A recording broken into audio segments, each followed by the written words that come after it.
Lectura del Santo Evangelio según San Lucas. Gloria a ti, Señor. Habiendo llegado Jesús a Nazaret, le dijo al pueblo en la sinagoga: en verdad os digo que ningún profeta es aceptado en su pueblo.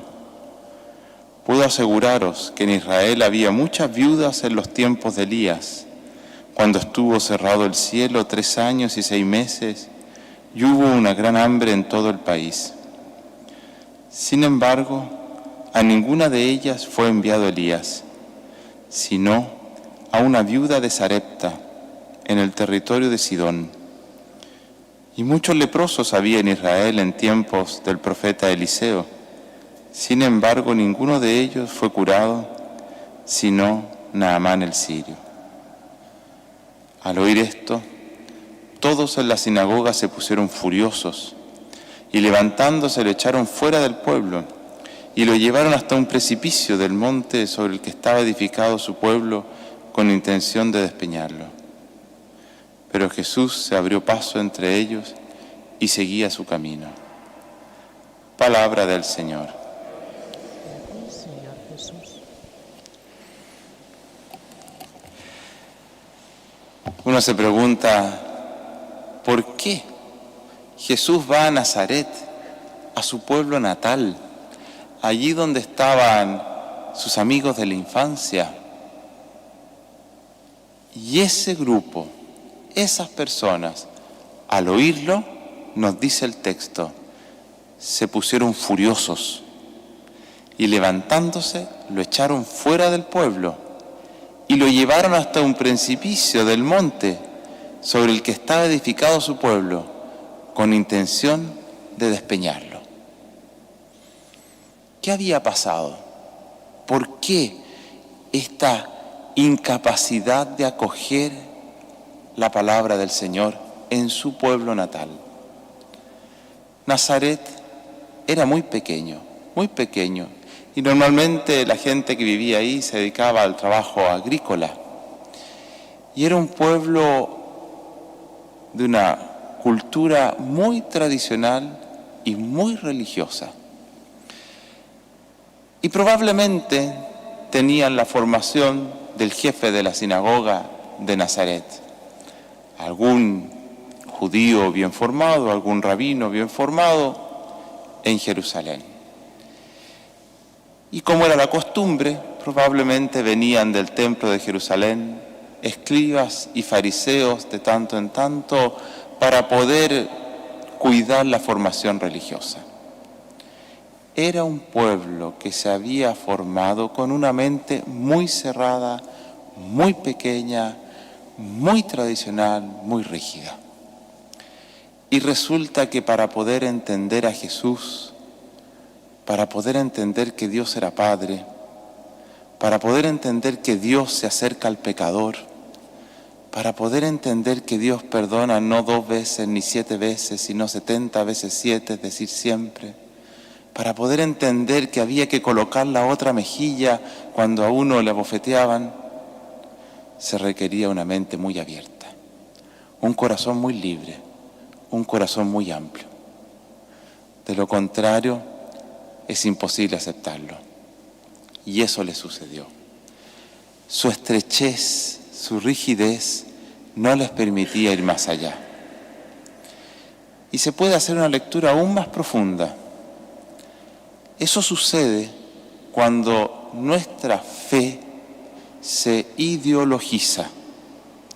Es decir, este pequeño pueblo, de los cuales Jesús no llamó a ningún discípulo de ahí, se dio cuenta que tenía que ir a buscarlo fuera, lejos, en vez de haberse quedado con Dios, se habían formado con la idea de Dios que alguien les había dado.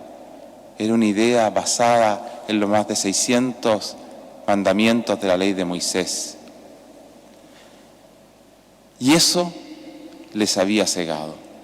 Convencidos de que estaban en lo correcto, que estaban haciendo bien echando al Señor fuera, llevándolo allí a un precipicio para empujarlo, convencidos que estaba bueno.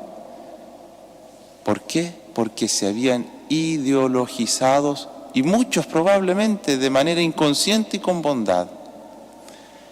Eso pasa también hoy y nos puede pasar. A veces hay ideologías políticas que entran en nuestra iglesia y en nuestro modo de vivir la fe, y eso nos ciega, y le quitamos el lugar a Jesús llevándolo a un despeñadero para que desaparezca, y utilizamos la fe para predicar ideas políticas.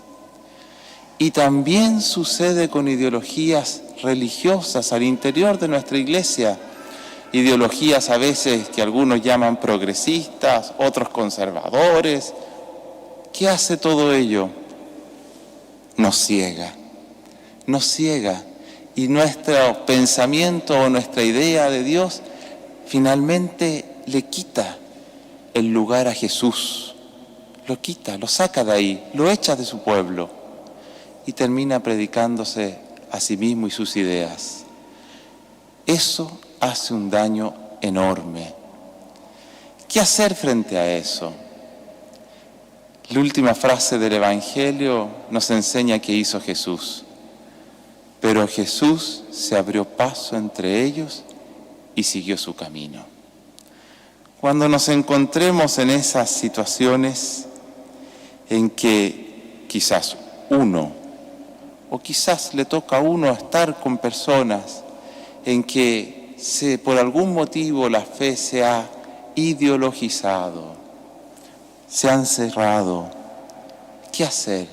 Seguir como Jesús, abrirse paso. No nos dice que Jesús insultó, no nos dice que Jesús se molestó, no nos dice que Jesús le respondió con agresividad o le contestó todas las preguntas o empezó a hacer apologética. No, nos dice que Jesús, probablemente con paciencia y bondad, se abrió paso y siguió su camino. Nosotros también, que el Señor nos permita revisarnos siempre de que nuestro modo de vivir la fe no esté cegado o cerrado, y que cuando nos encontremos en esas situaciones, que las hay y las vemos tristemente en nuestra iglesia, no entrar en el juego de la ideología, no entrar en el juego de la estrechez mental, no entrar en el juego de corazones cerrados, sino abrirse paso y seguir el camino. ¿Cuál? El de Jesús, el de su palabra, el de sus enseñanzas. Amén.